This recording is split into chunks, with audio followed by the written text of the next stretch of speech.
მოგესალმებით ბატონო. Paralelul rus-turcului ურთიერთობა ის კრიზისი, რაც თურქეთში ექნება ძოლის თურქეთთან ურთიერთობაში, საქართველოს როლი ამ ყველაფერში რა შეგვიძლია ჩვენ გავაკეთოთ?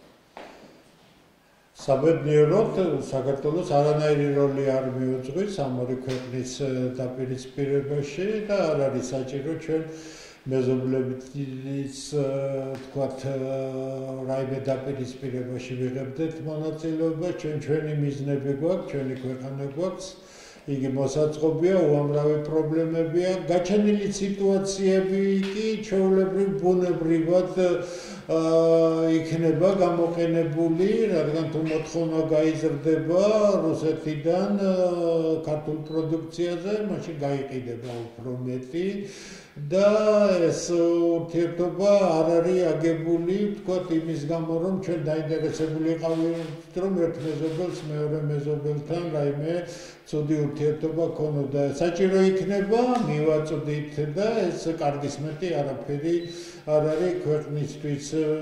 კონტექსტია განსხვავებული, შენ პროდუქციას ითხოვენ, ყიდი, არ ითხოვენ, ცდილობ სხვაგან გაყიდო. რაც შეეხება რუსეთ-თურქეთის ურთიერთობას, ეს ძალიან საშიში დაპირისპირება, სასურველი არ არის, რომ დაძაბულობის ესკალაცია მოხდეს, იმიტომ რომ ჩვენ ჯერ ერთი მეზობელი ქვეყნებია და მეორეც ასეთი ორი დიდი ქვეყნის დაპირისპირება კარგს არაფერს უხდის საქართველოს, მით უმეტეს თურქეთი მარტო ვერ იქნება იმ დაპირისპირებაში, თუმცა თურქეთი დღეს ვერ იღებს იმ მხარდაჭერას, რომელსაც ის მოელოდა, როცა თვითმფრინავთან დაკავშირებით რაღაც აქციას ახორციელებდა. ამიტომ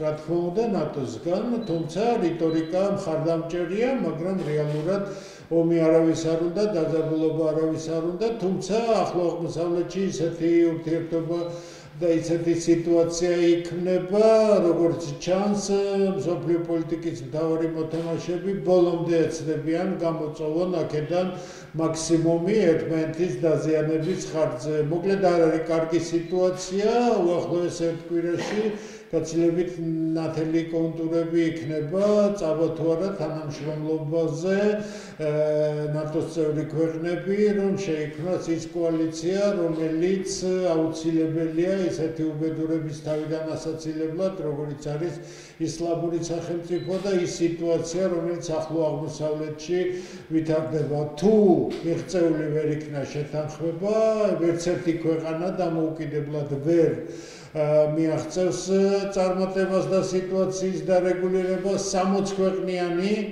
კოალიცია არსებობდა, იცით თქვენ, დასავლეთის ქვეყნების მონაწილეობით, ნატოს მონაწილეობით, შედეგი არის მიზერული, არაფერი არ არის, სიტუაცია შეიცვალა. მას შემდეგ რაც იქ გააქტიურდა რუსეთის საკუთარი ინტერესებიდან გამომდინარე, მაგრამ თურქეთის რომ იტყვიან ამ სრულად მოულოდნელმა გამოხდომამ იმ კოალიციის შექმნა შეაფერხა, რომელიც იმ ტალღაზე იქნებოდა. მოკლედ რთული სიტუაცია, ყველას თავისი ინტერესები აქვს, ჩვენ არ გვმართებს აქ გამოვიჩინოთ რაიმე პიონერული ინიციატივები და რომელიმე ქვეყნის სასარგებლოდ ვიმოქმედოთ, ჩვენ და ვიმოქმედოთ იქეთკენ, რომ ჩვენი მეზობელი ქვეყნები ერთმანეთში თანხმობაში მოვიდნენ. თავიანთი წინააღმდეგობები მოაგვარონ თვითონვე, რადგან ომი უბრალოდ კატასტროფაა საქართველოსთვის და აქ არანაირი ხეირი არ იქნება. ბატონო, გასაგებია, რომ საქართველოს ვერ ჩაერევა და ნეიტრალური პოზიცია უნდა შეინარჩუნოს ამ ორი. მე არ ვიტყოდი ნეიტრალური, მე ვიტყოდი იმას, რომ აქტიური, ოღონდ კონსტრუქციული, რომ მეზობლებმა როგორმე და მიაღწიონ შეთანხმება. ჩვენ არ გვმართებს ის დაუკვირვებელი საქციელი, როდესაც ჩვენ შეიძლება მხარე ვიყოთ. ეს ჩვენი ბრძოლა არ არის, აქ ჩვენ მხარე ვერ ვიქნებით. შესაძლებელია თუ არა და უნდა გააკეთდეს თუ არა, საქართველოს ხელისუფლება უნდა გააკეთოს ყველაფერი თუ არა იმისთვის, რომ ეკონომიკური ურთიერთობა თქვა გააგრძელოს რუსეთთან და ის კრიზისი, რაც თქვა თურქეთიდან თუნდაც ციტრუსის მიწოდების კუთხით არსებობს, საქართველოს შეავსოს ეს გაწევრი. თუ ჩვენ პრაგმატულად ვიფიქრებთ და სხვანაირად ხელისუფლებას არ აქვს უფლება ფიქრობდეს, მაშინ კიდევ ამბობ, თუ კი სადმე გეყიდება პროდუქცია, უნდა გაყიდო. აქ რაღაც განსაკუთრებული პოლიტიკური ინსინუაციები საჭირო არ არის. არის მოთხოვნა შენ პროდუქციაზე, ამაზე კარგი არაფერი არ არის, გაყიდე, მიიღე სარგებელი. მაგრამ ცხადია, არ უნდა ჩამოკიდო ერთ ბაზარზე მთელი შენი წარმოება, ისედაც მცირე წარმოება, რომ პოლიტიკური გართულებების შემთხვევაში. აი დააგვიდით უბრალოდ სიტუაციას. ჩვენ დაუკრივებელი 20 წლიანი პოლიტიკის შედეგად მთელი ქვეყნის ეკონომიკა დავკიდეთ თურქეთზე. საჭემელიც კი თურქეთიდან შემოდის. უვარგისი პროდუქცია, მაგრამ უამრავი რამ შემოდის თურქეთიდან. ჩვენი ექსპორტის საკმაო ნაწილი რუსეთზე დავკიდეთ, იმიტომ რომ იქ ყველაზე კარგად იყიდებოდა, ხო?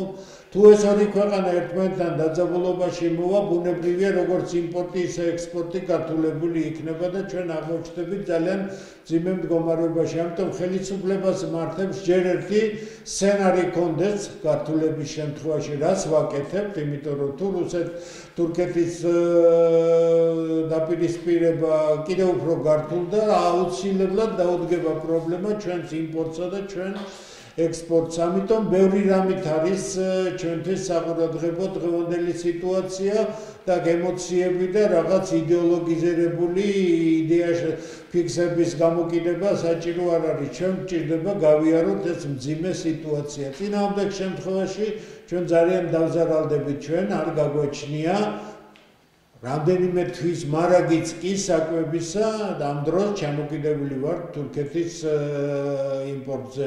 ასე რომ რთულია სიტუაცია და რა თქმა უნდა სასურველი არ არის ამ სიტუაციის კიდევ უფრო გართულება. ბატონო, ერდოღანმა ბოსფორისა და დარდანელის სრუტეების დახურვაზე ისაუბრა რუსული გემებისთვის. ეს შეეხება არა მარტო იმ გემებს, რომელთაც სირიაში გადააყრა, არამედ ზოგადად რუსულ გემებს. როგორი მოქმედებს ეს რუსეთის ეკონომიკა? არსებობს საერთაშორისო კონვენცია, რისი უფლება აქვს თურქეთის პრეზიდენტს, რისი არა, თუ სიტუაცია აირევა, გასაგებია რომ მაშინ არანაირი საერთაშორისო შეთანხმებები არ იმოქმედებს. ფიქრობ ეს საკმაოდ რთული სიტუაცია უახლოეს დღეებში. მე ვფიქრობ რომ ერთი კვირის პარკლებში უნდა უფრო ნათლად გახდეს სიტუაცია, რა მიმართულებით წავა. წინააღმდეგ შემთხვევაში გართულებები უბრალოდ გამორიცხული არ არის და ჩვენ შეიძლება მივიღოთ და ვიფიქროთ იმაზე თუ რა ტიპის გართულება, რა მასშტაბის გართულებები მოყვება ყველაფერ ამას. ვფიქრობ რომ კონფლიქტის გარეშე სიტუაცია არ დაიწმინდება, რადგან ინტერესები იმდენად გადაიჯაჭვა და იმდენად დიდია დაპირისპირება, იმდენად დიდია გადანაწილება იმ სივრცისა, რომელიც ჩამოყალიბებული იყო მეორე მსოფლიო ომის შემდეგ, რომ აშკარად ჩანს განსაკუთრებით დასავლეთის ზოგიერთი ქვეყნის პოზიციიდან, რომ ისინი საფრთხეებს კარგად ვერ გრძნობენ და აქცენტი გადააქვთ სულ სხვა მიმართულებით. დღეს საუბარი შეიძლება იყოს ისლამური ეგრეთ წოდებული სახელმწიფოს, რომელიც უკვე ფაქტიურ სახელმწიფოდ იქცა, განეიტრალებაზე და ახლო აღმოსავლეთში სიტუაციის ნორმალიზებაზე.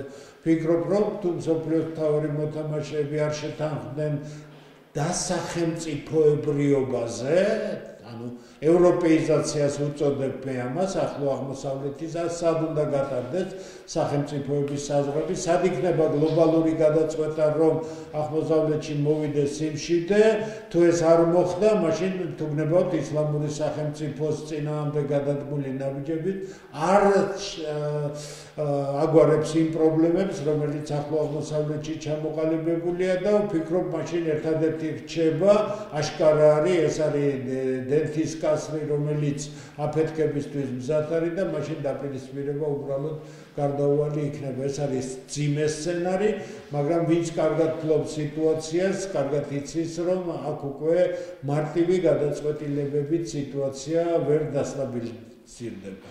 და ტურისტების თემაზეც უნდა გკითხოთ, 4 მილიონზე მეტი ტურისტი ჩადიოდა რუსეთიდან თურქეთში.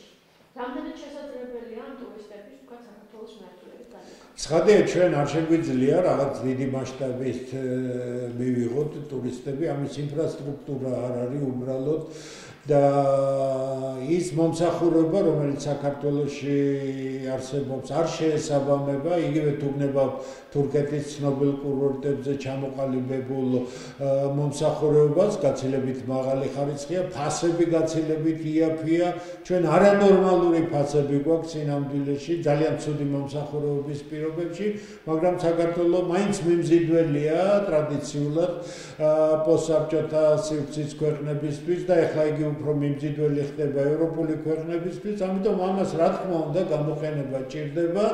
რა თქმა უნდა 4 მილიონი ტურისტიდან თქვენ წარმოიდგინეთ რამდენიმე ასეული ათასიც კი რომ შემოვიდეს დამატებით საქართველოში, ესაც უზარმაზარი იმპულსი იქნება. ამიტომ ინდუსტრია უნდა განვითარდეს, მე ვფიქრობ, რომ ჩვენში უფრო ბევრს ლაპარაკობენ, ვიდრე გეგმაზომიერ განვითარებაზე ტურისტული ინფრასტრუქტურისა ფიქრობენ. არ არსებობს მსოფლიოში ქვეყანა, სადაც სახელმწიფოს მიერ ინფრასტრუქტურაში ჩადებული სერიოზული თანხების გარეშე ტურისტული ინფრასტრუქტურა სადმე მოგვარებული იყოს.